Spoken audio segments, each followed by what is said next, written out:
Mirë do që t'ikte Tottenham, seriozisht. Nuk ka bileta për hotele.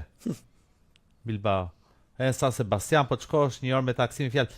Përfundimi atë lokacione shumë i vështirë, si për fluturime direkte. Si do ja bësh për finalen? Sot deri në orën 8 do të aplikonte dikush, unë jam pikë pyetje, sepse do duhet shkosh në San Sebastian, në Malaga me 3 udhëtime. Disa nuk ja vlen për një finale europiane? Jo, ja vlen, po do të ketë edhe shoqëria aty, se bileta ka, bileta do ketë. Nisja janë alokuar nga 15.000 njerëz, 15.000 tjetrës. S'ka avion, s'ka hotele. Nëse ikën Tottenham, do lirohet pak. Nëse ikën Tottenham? Nëse ikën. Kam bukur komplet.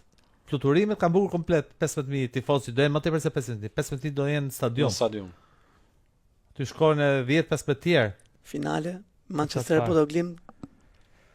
Jo, nuk e, unë se mendoj.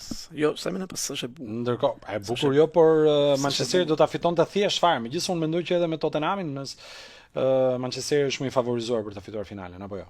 Ka ekip më të mirë. Tottenhami është edhe si ekip që nuk t'jep siguri. Nuk është fitues. Nuk e ka në ADN. Si Harry Kane, që dalin pastaj. Harry Kane.